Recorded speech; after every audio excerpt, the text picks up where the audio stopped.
Caminantes camino, bienvenidos a Dogma y Ritual de la Alta Magia. Eliphas Levi.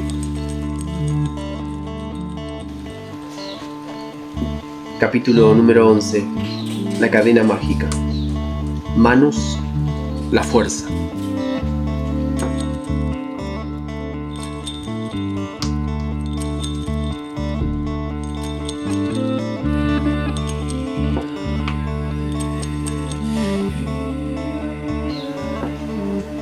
El gran agente mágico que hemos llamado luz astral, que otros llaman alma de la tierra, que los antiguos alquimistas denominaban azoe y magnesio. Esa fuerza oculta, única e incontestable, es la llave de todos los imperios, el secreto de todos los poderes, es el dragón volador de Medea, la serpiente del misterio edénico, es el espejo universal de las visiones, el nudo de las simpatías, el manantial de amores, de la profecía y de la gloria. Saber apoderarse de ese agente es ser depositario del mismo poder de Dios. Toda la magia real, efectiva, todo el verdadero poder oculto está en esto. Y todos los libros de la verdadera ciencia no tienen otro fin que el de demostrarlo. Para apoderarse del gran agente mágico son necesarias dos operaciones: concentrar o proyectar, o en otros términos, fijar y mover. El autor de todas las cosas ha dado como base y como garantía al movimiento la fijeza. El mago debe operar en la misma forma. El entusiasmo es contagioso, se dice. ¿Por qué? Porque el entusiasmo no se produce sin creencias arraigadas. La fe produce la fe. Creer es tener una razón de querer. Querer con razón es querer con fuerza. Yo no diré que infinita, pero sí indefinida. Lo que se opera en el mundo moral e intelectual se verifica con mayor motivo en el físico. Cuando Arquímedes solicitaba un punto de apoyo para levantar el mundo, buscaba simplemente el gran arcano mágico. Sobre uno de los brazos del andrógino de Henry Conrad se lee esta palabra: coágula, y sobre el otro, solve. Reunir y repartir son los dos verbos de la naturaleza, pero ¿cómo reunir y acumular? ¿Y cómo repartir la luz astral o el alma del mundo? Se reúne o acumula por el aislamiento y se reparte por medio de la cadena mágica. El aislamiento consiste para el pensamiento en una independencia absoluta, para el corazón en una libertad completa, para los sentidos en una continencia perfecta. Todo individuo que tiene prejuicios y temores, todo hombre apasionado y esclavo de sus pasiones, es incapaz de acumular o de coagular, según la expresión de Conrad, la luz astral o el alma de la tierra. Todos los verdaderos adeptos han sido independientes hasta el suplicio, sobrios y castos hasta la muerte. Y la razón de esta anomalía es que para disponer de una fuerza no hay que ser presa de esa misma fuerza en forma que sea ella la que disponga de vosotros. Pero entonces exclamarán los hombres que busquen en la magia un medio de contentar maravillosamente los anhelos de la naturaleza. ¿De qué sirve un poder del que no puede uno usar para su satisfacción? Pobres de las gentes que lo solicitan. Si yo os lo dijera, ¿cómo lo comprenderíais? No son nada las perlas porque no tengan valor alguno para las huestes de Epicuro.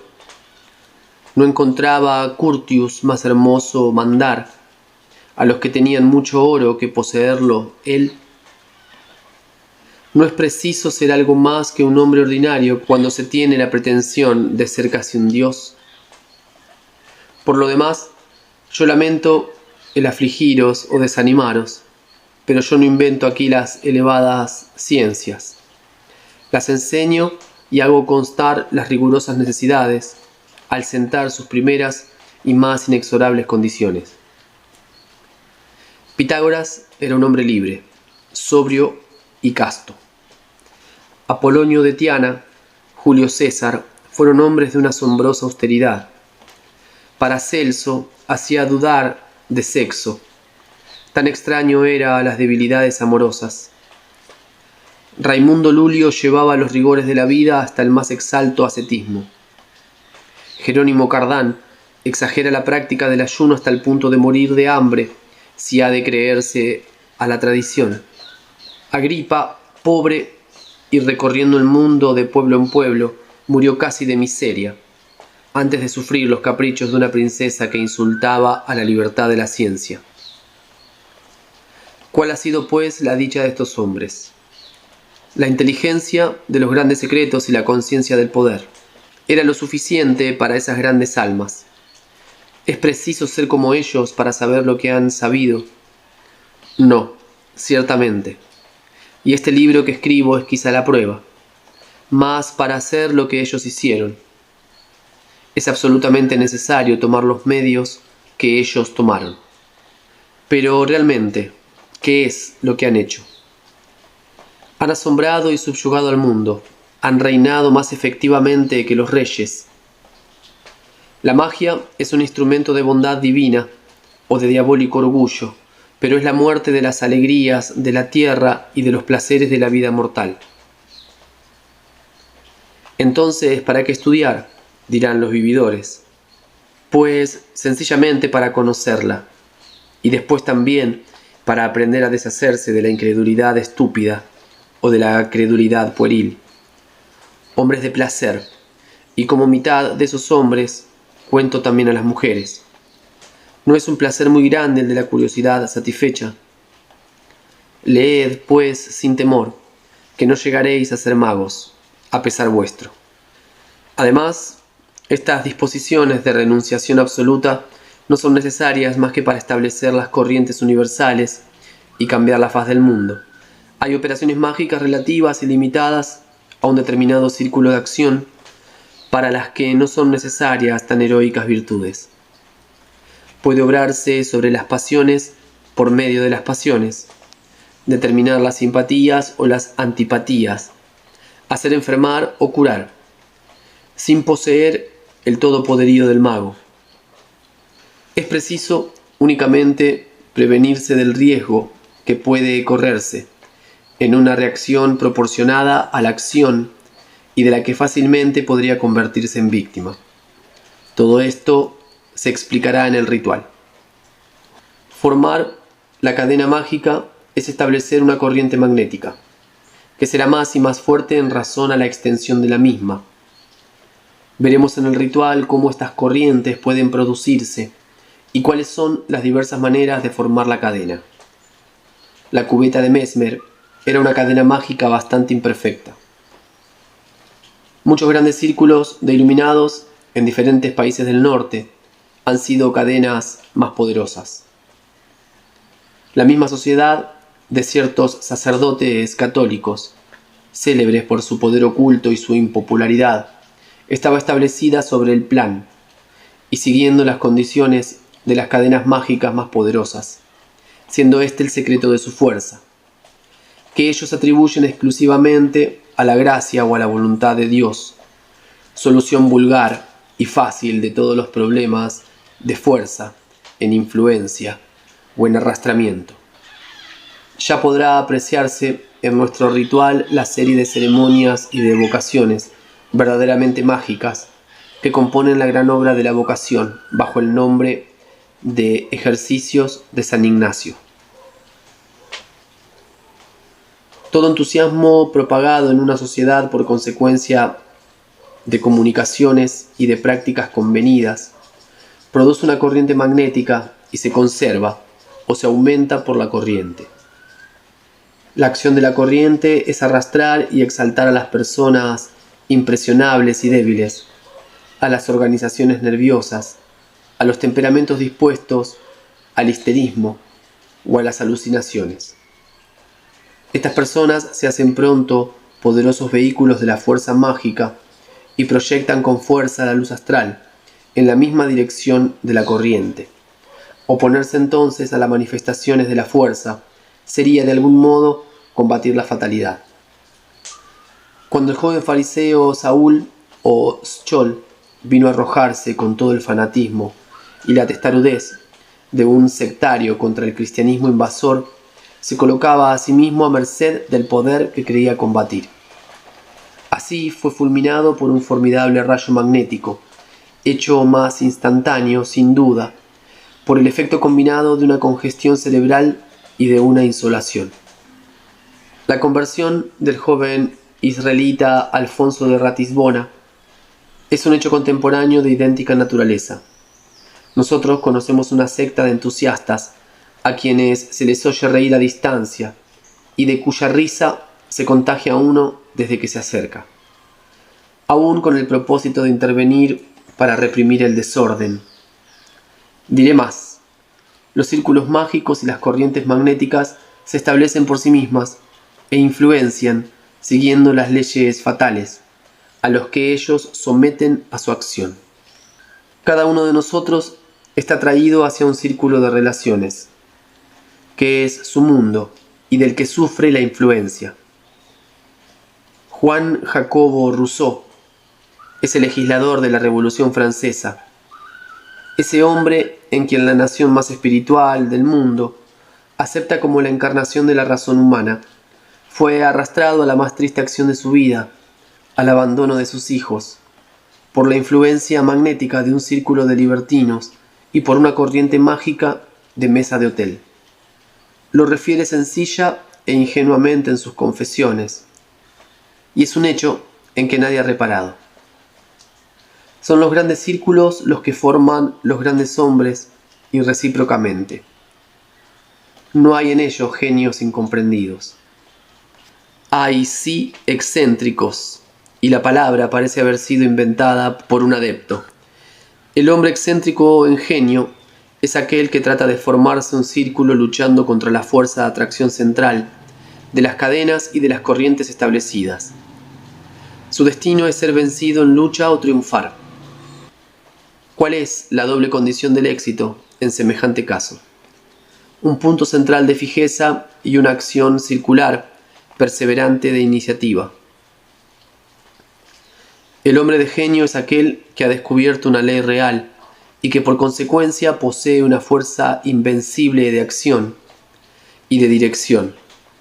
Puede morir en la obra, pero por lo que ha querido se cumple a pesar de su muerte, porque la muerte es una verdadera asunción para el genio. Cuando yo me eleve de la tierra, decía el más grande de los iniciadores, yo lo arrastraré todo tras de mí.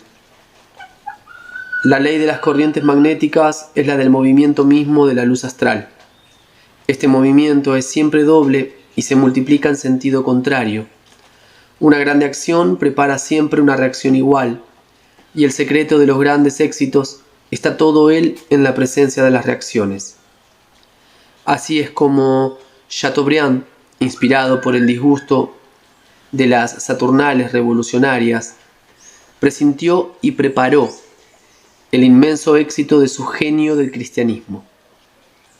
Oponerse a una corriente que comienza a su círculo es querer ser quebrantado, como lo fue el grande e infortunado emperador Juliano. Oponerse a la corriente que ha recorrido todo el círculo de su acción es tomar la cabeza de la corriente contraria. El gran hombre es aquel que llega a tiempo y que sabe innovar oportunamente. Voltaire, en tiempo de los apóstoles, no hubiera encontrado eco a sus palabras y no habría sido, quizá, más que un parásito ingenioso de los festines de Trimalción. En la época en que vivimos, todo está preparado para una nueva explosión de entusiasmo evangélico y de desinterés cristiano, precisamente a causa del desencadenamiento universal, del positivismo egoísta y del público cinismo con que se ostentan los más groseros intereses. El éxito de ciertos libros y las tendencias místicas de los espíritus son síntomas nada equívocos de esta predisposición general. Se restauran los viejos templos y se identifican otros nuevos. Cuanto más se siente el vacío de creencias, con más ahínco se espera. El mundo entero espera, una vez más, al Mesías que no puede tardar en venir. Que se encuentre, por ejemplo, un hombre colocado en una elevada posición por su rango o por su fortuna, un papa, un rey o un judío millonario, y que ese hombre sacrifique pública y solemnemente todos sus intereses materiales a la salvación de la humanidad. Que se haga el redentor de los pobres, el propagador y aún la víctima de doctrinas de abnegación y de caridad. Y se formará a su alrededor un concurso inmenso, y se producirá una completa conmoción en el mundo. Pero la elevada posición del personaje es ante todo necesaria, porque en nuestros tiempos de miseria y de charlatanismo, todo verbo que proceda de las bajas capas sociales viene ya con el sello de sospecha, de una ambición desmedida y de un interés engañoso. Vosotros que no sois nadie y que no tenéis nada, no esperáis nada, ni de apóstoles ni de Mesías. Tenéis fe y queréis proceder en razón de vuestra fe. Llegad primero por los medios de acción que son la influencia del rango y el prestigio de la fortuna. En otras épocas se hacía el oro con la ciencia. Hoy día es preciso rehacer la ciencia con el oro. Se fijó lo volátil, es preciso volatilizar lo fijo. En otros términos, se ha materializado el espíritu, ahora es necesario llegar a espiritualizar la materia. La palabra más sublime no tiene eco en nuestros días, si no se produce bajo la garantía de un nombre, es decir, de un éxito que representa un valor material. ¿Cuánto vale un manuscrito? Lo que vale en librería la firma del autor, la razón social Alex, Dumas y compañía. P.E. representa una de las garantías literarias de nuestra época, pero la casa Dumas no vale más que por sus productos habituales, las novelas. Si Dumas encontrase una magnífica utopía o una solución admirable al problema religioso, no por eso se considerarán esos descubrimientos más que como caprichos divertidos del novelista, y nadie los tomará en serio, a pesar de la celebridad europea del panurgo de la literatura moderna. Estamos en el siglo de las posiciones adquiridas. Cada cual vale en razón a lo que representa social y comercialmente hablando. La limitada libertad de la palabra ha producido tal conflicto de discursos que ya hoy día nadie dice ¿qué dicen?, sino ¿qué ha dicho ese? Si es Rothschild o S.S. Pío IX o aún Monseñor Dupanloup. Siempre es algo. Si es Tartempion, aunque fuese por lo demás lo que es posible después de todo, un prodigio todavía ignorado de genio, de ciencia y de buen sentido, no es nada. Pues a los que me dijeran, si posees el secreto de los grandes éxitos y de la fuerza que puede cambiar el mundo, ¿por qué no te sirves de ella? Yo les respondería, esta ciencia la he adquirido demasiado tarde para mí mismo, y he perdido en adquirirla el tiempo y los recursos que quizá me hubieran puesto en situación de hacer uso de ella. Pero la ofrezco a aquellos que están en posición apta para hacerlo, hombres ilustres, ricos, grandes del mundo, que no estáis satisfechos con lo que tenéis y con lo que sois, y que sentís dentro de vuestro corazón una ambición más notable y más amplia. Queréis ser los padres de un mundo nuevo y los reyes de una civilización rejuvenecida. Un sabio, pobre y oscuro, ha encontrado la palanca de Arquímedes y os la ofrece para el solo bien de la humanidad y sin pediros nada a cambio.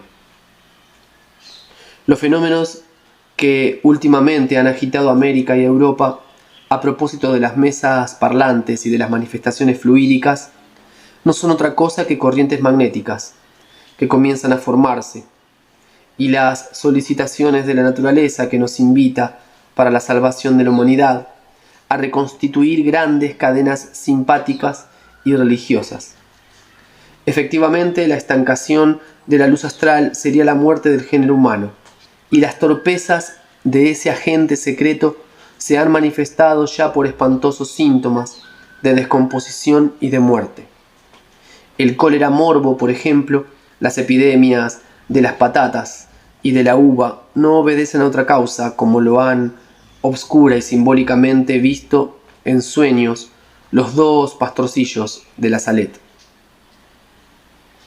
La inesperada fe que ha encontrado su relato y el concurso inmenso de peregrinos, determinado por un relato tan singular como vago, cual es el de los niños sin instrucción y casi sin moralidad, son pruebas de la realidad magnética del hecho y de la tendencia fluídica de la misma tierra a operar la curación de sus habitantes.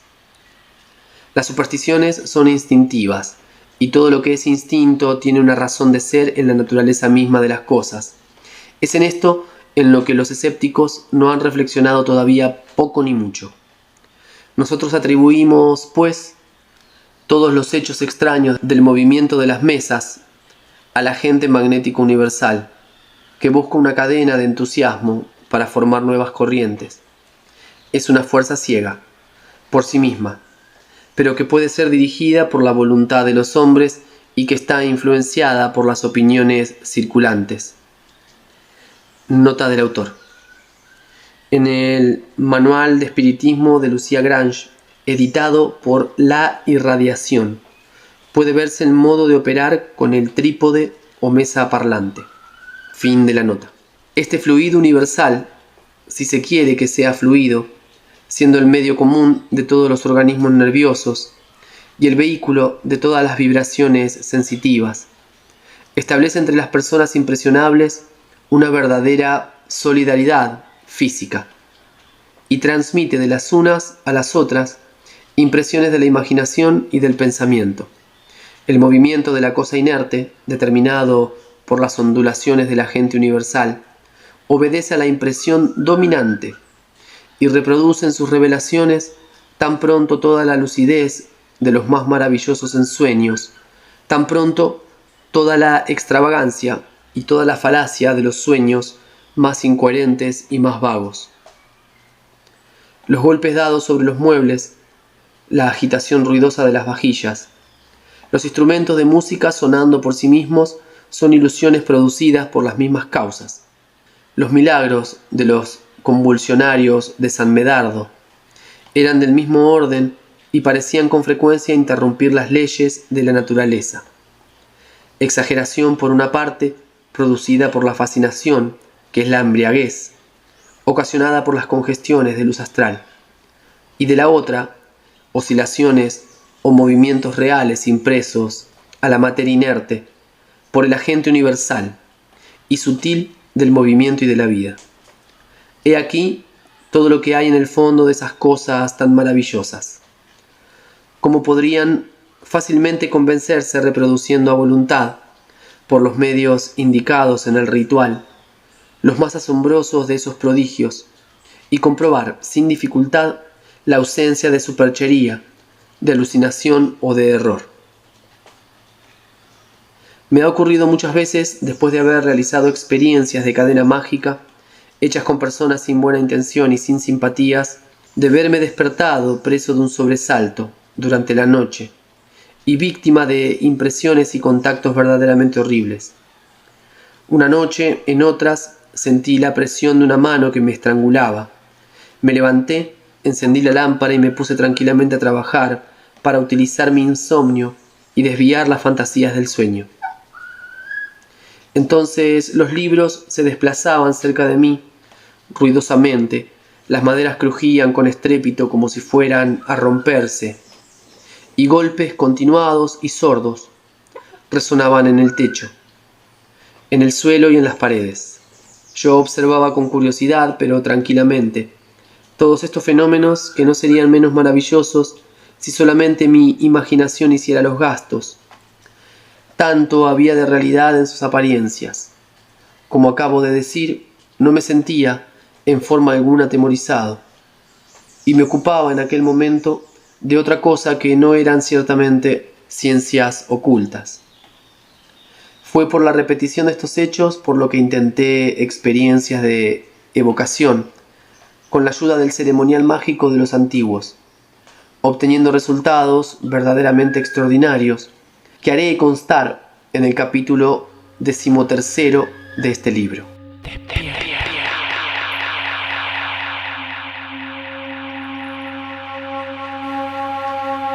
Final del capítulo número 11. Nos encontramos en la próxima entrega, capítulo número 12, La Gran Obra.